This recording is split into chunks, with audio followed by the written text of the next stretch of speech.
that?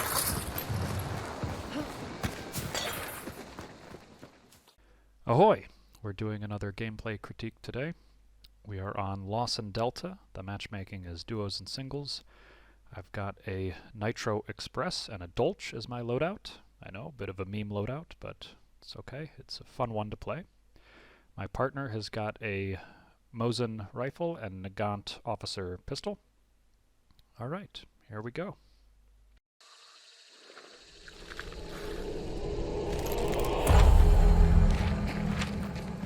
Oh, right. 90 now, I have 90. Oh, that's cool. I'm not complaining.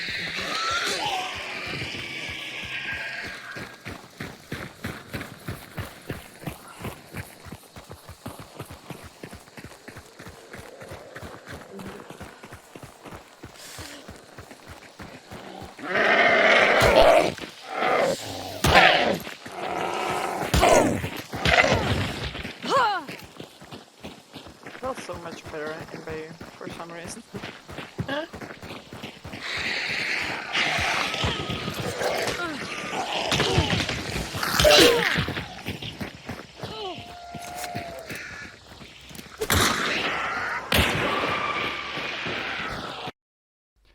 Okay, so first things first, going into this compound.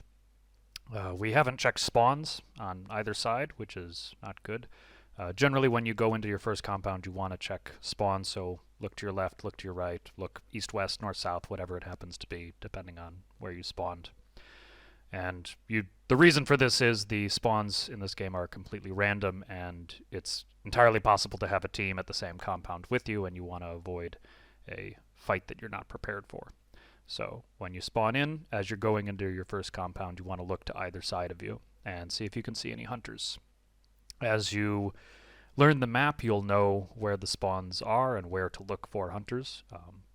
But for those newer players to the game, it's just something to keep in mind that you should watch out for hunters, especially at the beginning of the game.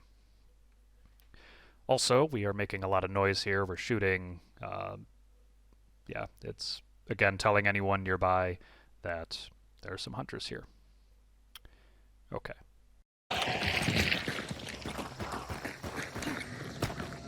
Poor lady. She's stuck in the bed.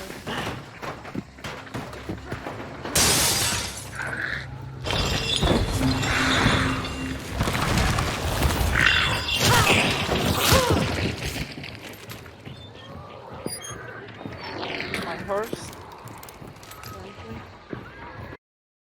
Okay, so we're lucky here. No other hunters are nearby. We don't get into a spawn fight. We're able to make a lot of noise and not get punished for it.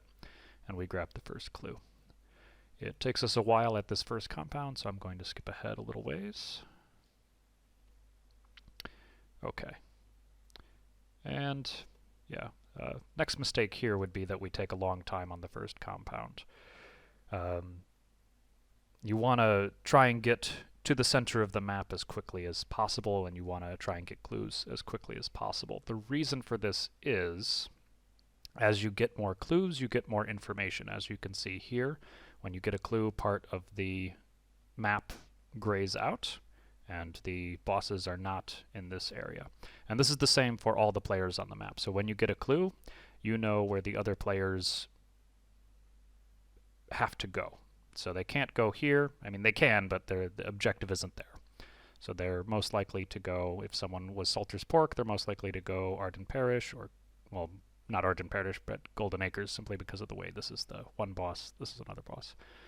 But, anyways, they have to go to the lit area of the map in order to get more clues and find the bosses. So, one, going into the center of the map and getting more clues quickly gives you more information about where the other hunters have to go. And two, it gives you an advantage in a later fight, because if you can get to a compound first, then essentially it's kind of a prepared position. Now, for newer players, this isn't such a big deal because they don't know the map so much, but for players who know the compounds inside and out and are pretty familiar with them, they now know the playing field that they are fighting on. so they are better able to take advantage of angles, take advantage of cover, take advantage of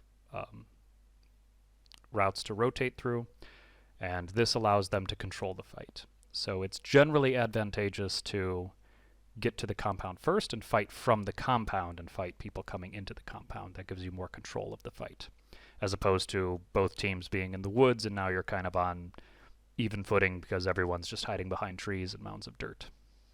So you can think of being in the compound as kind of being in a prepared position once you know the compound well enough.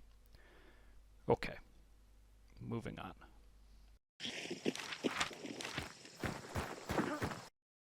Of course, if you're not playing to win, if you're playing to grind daily goals or grind an event, or if you're playing as a rat, just going around and scrounging what loot you can, then of course taking time at the first clue isn't a big deal. But if you are being sweaty, as the meme goes, if you are playing to be competitive and playing to win, it's generally best to be quick and get into the center of the map before the other team. Yeah. No, they were shooting there. Okay, so I'd like to point out a weakness of the Nitro Express. Now, as you can see, when looking down the iron sights of the Nitro Express, everything around gets blurred out. You have this big metal circle in the middle of your screen that you can't see through, and really the only clear vision you have is just this tiny little bit above your front sight here. Now this is intentional. This is a way of artificially nerfing the Nitro Express so that it's not completely overpowered, which I think is necessary because it's a one-shot kill at close ranges. But this negates your ability to use iron sights as a way of observing further targets. So here my teammate indicates that she hears shots in this direction. She's trying to give me information, and I'm using the slight zoom from the iron sights to try and look further away, to observe objects further away, which with a lot of weapons you can do because the iron sights tend to not obscure so much of the screen, and in some situations that's not a bad idea. Unfortunately here I forget that I'm using the elephant gun, so I'm trying to use it with the Nitro Express, and it's not working because the Nitro Express just is not able to do that. So better to just aim from the hip and maybe get my face a little closer to the screen, or maybe pull out the Dolch if I want to do the zoom in with iron sights kind of thing. Anyways. That Lawson is right here.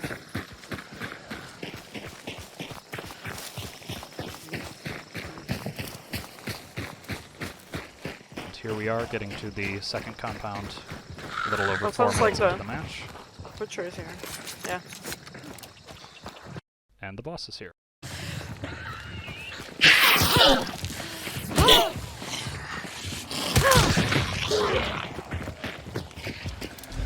And it's red.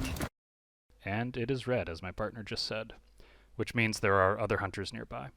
So when you go in dark sight near the boss layer, the boss will flicker red if there are hunters nearby, and also there will be whispering. You'll hear an audio cue. There will be whispering. And that also means that hunters are nearby. So if you don't hear any whispering and you don't see any red, it means there are no hunters close enough to trigger that effect. So you're relatively safe. But if you do have those effects, that means there's hunters in the compound. And it wasn't second before. They just arrived from somewhere. I would guess from Black Primary. There you hear the whispering just a second ago.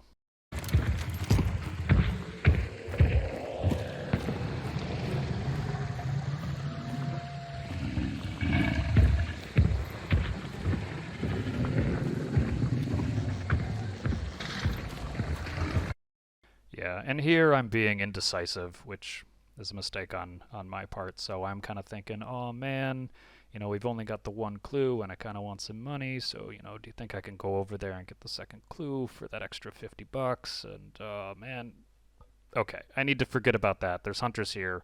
I need to kill them. Getting the clue is kind of secondary to that at this point. So I end up clearing this immolator in front of me in order to open up this area so we can move around without him being a pain in the neck, and we'll go from there. It's on you. My paranoid.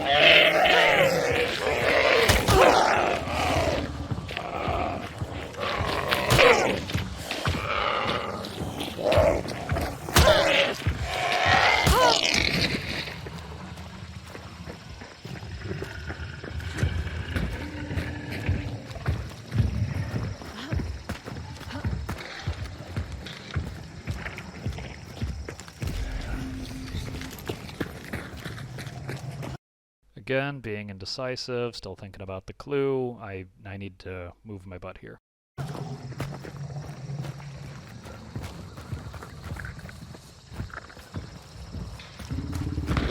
Yeah. Oh, Jesus. 300, 300. Okay, good on my partner. She says 300, 315. That's these bearings on the top on the compass, so that way I know where to look for enemy hunters. So good call out on her part. 330.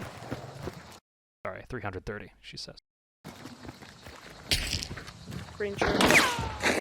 And she pings in order to indicate where they are.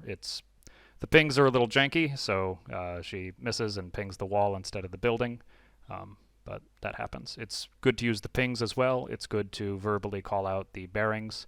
It can also be conducive to call out either a specific name for a building or a description of where they are. So you could say tall building west side of Lawson Station is where they are here, for example. But good on her to make the call out, and that's what you want to do. Okay, the enemy shoots the barrel here, trying to do damage to us.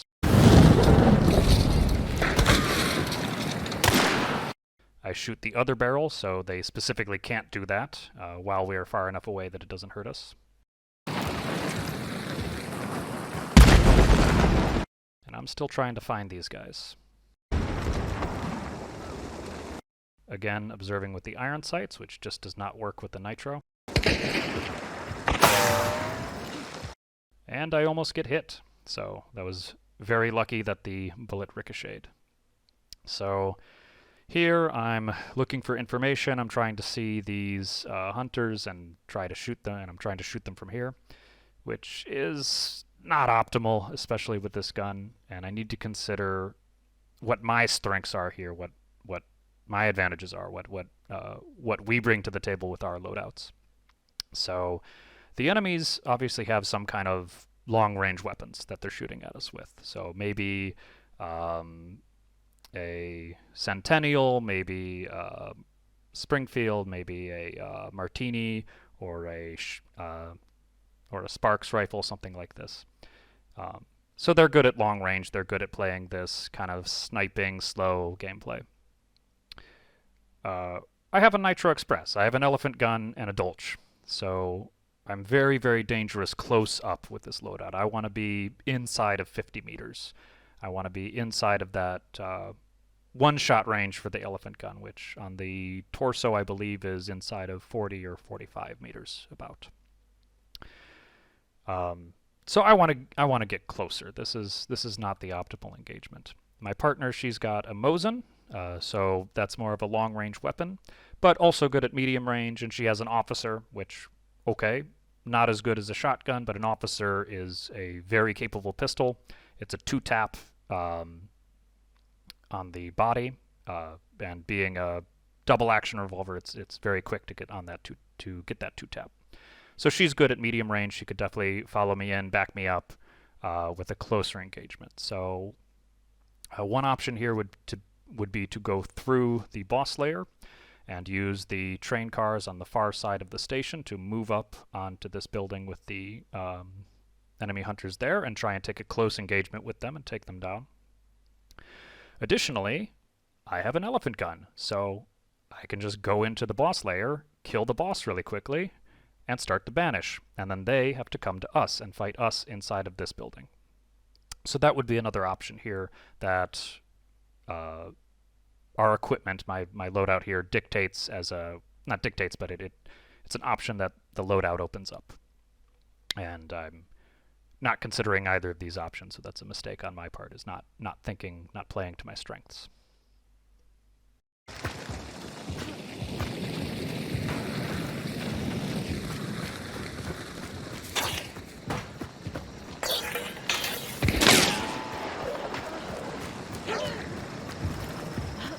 Yeah, I saw a shotgun there a couple of seconds ago sitting on the bench, so my partner could potentially switch that out and we could both push together with the nitro and shotgun. It's another option that we could pursue.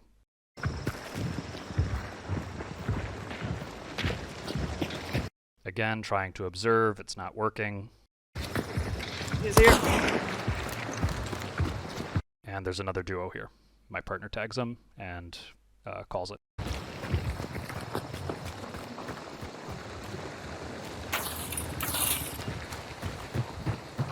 I hear some footsteps behind me.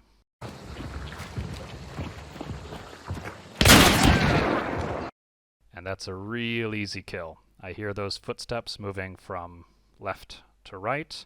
I hear that he's on the far side of the wall. I simply just put the crosshair on the angle and wait. He walks into the crosshair. I make a slight adjustment and pull the trigger. He goes down. Easy, easy kill, just holding that angle. Is that?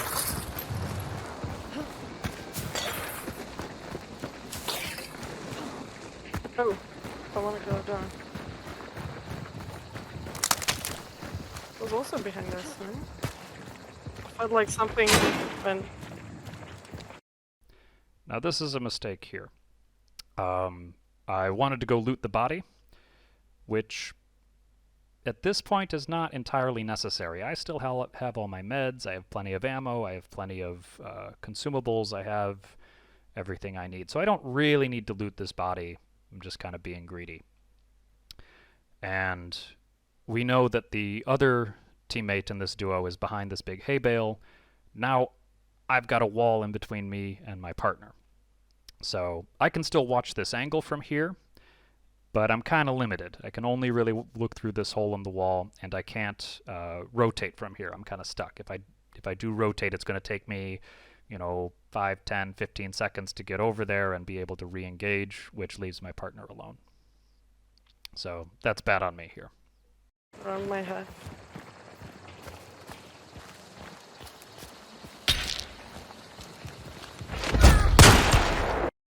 Yeah, so she indicates again.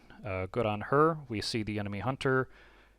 He takes my partner down. I try to get him, but again, with these iron sights, I end up just hitting the meathead behind him. So this is why I need to be on the other side of the wall. Because we are separated, I can't push with my partner, which is what we need to do here. We know that this is a duo. We know that if we can get this guy down, that we don't have to worry about this team at all. So where I should be is on the other side of the wall with my partner, and we can push this guy together.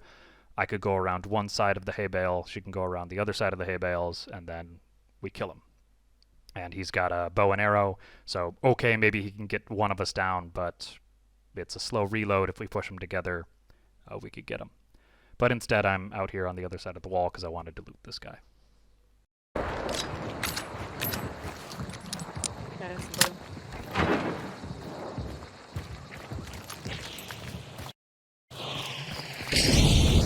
He insta-burns my partner.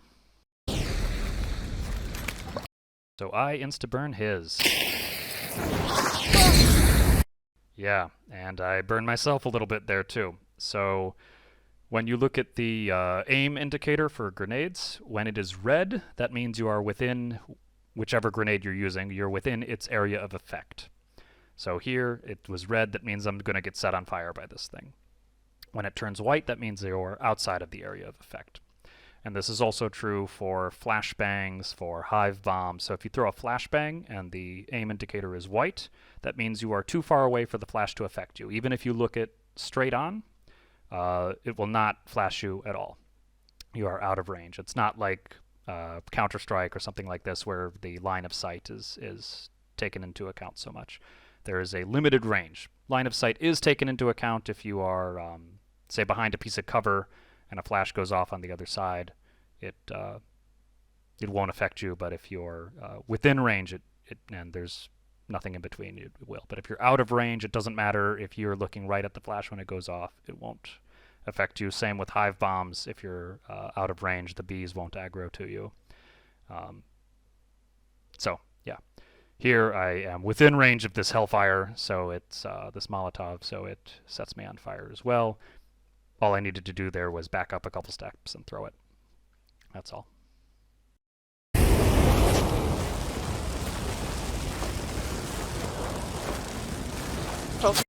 Oh no, okay, I am in a really bad position here.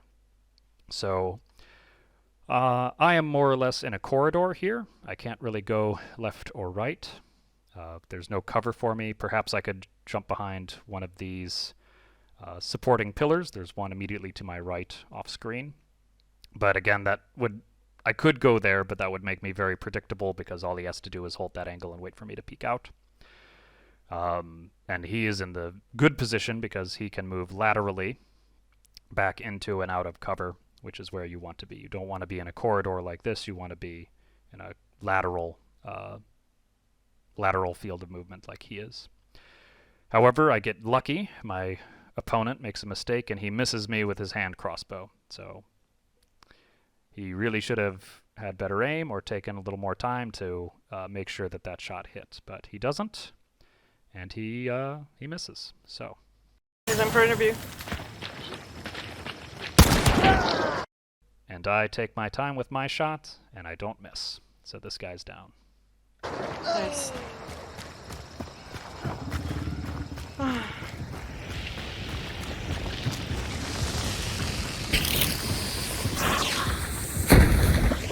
Use the choke to put out the fire on my partner. I want to stop the fire as quickly as possible, as opposed to waiting for it, because I don't want her to lose any more health chunks. I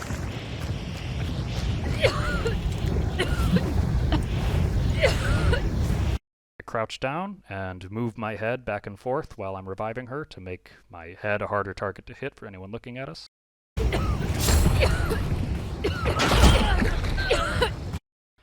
But I forget about, 1, the other team that's still in the tower on the western side of this compound, and 2, to body block. So when you are rezzing a partner, and there is a possibility that you can be observed by other hunters, it's not a completely safe res, what you want to do is once they are up, you want to position, well, you want to position yourself beforehand, but you want to put yourself in between your partner and where you think those shots are going to come from or can come from. And when they get up, you stand up, you jump around, you basically make yourself a barrier in between your partner and where you think they're going to get shot from. And that's body blocking. You're blocking the shot with your body. And hopefully you take a body shot if you guys get shot at all. Hopefully they don't shoot at you at all and you're able to res safely. But if they do shoot at you, then the idea is it hits your body, you take a body shot, which you can heal, and your partner is able to get away, and now you're back up to full strength, or having both, or having 2 partners, or whatever it happens to be. So really bad on me, and it's just absent-mindedness. I forgot about the other team there, and if I had body blocked here, then perhaps we would have been able to survive. But my partner goes back down, and now I'm not sure what to do. Okay, someone killed me. Sentinel sniper. 57 meters. Okay, so good on her. She's telling me what kind of weapon this guy had, how far away he was. That's good information for me, especially the weapon. If you know what weapon they have, then you can, you better know how to engage them to put yourself in a good position. So if he has a Centennial sniper, I can get up close to him, and he has to 2-tap me to the body, and I can 1-tap him to the body. Also, I should perhaps wait until my health chunk comes back from the burn. And once I'm at full health, then I can try and pick her up again, and this time body block. I don't know, from behind? And she tries to tell me the direction, which, if you know, say. If you don't know, say you don't know. But she's giving me as much information as she can. That's good on her. No idea. Different team. Okay, take the opportunity to reload, top up.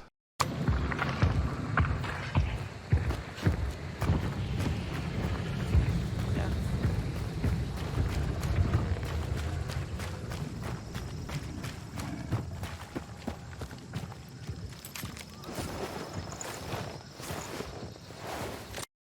Okay, again with the crouching and moving the head while looting, that makes your head harder to hit for any hunters observing you.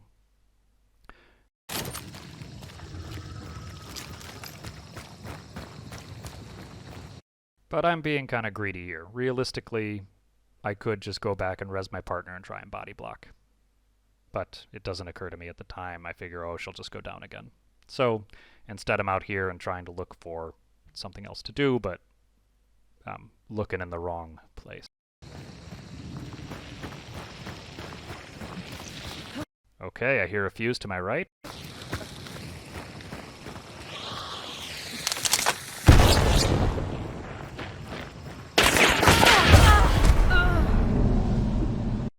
And I get fanned down, so this is bad on my part.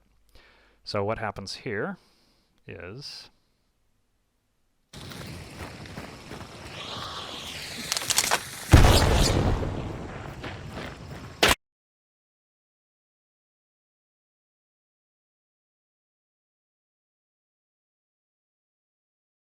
so I try to aim down sights and take this hunter down at close range. So it's really bad on my part. If you noticed, the first 2 kills I had this match, well, the only 2 kills I had this match, spoiler, but the kills I had this match previously, I was aiming from the hip, and I simply aimed center of mass with the center point of the crosshair and took the shot.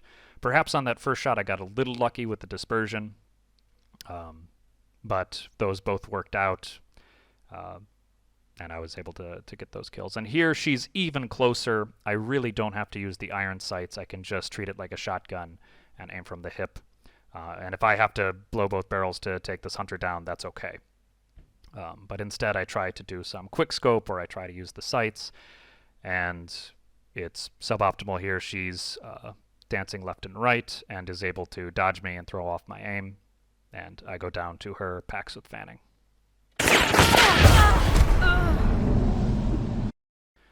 So that's bad on me for bad aim and bad engagement.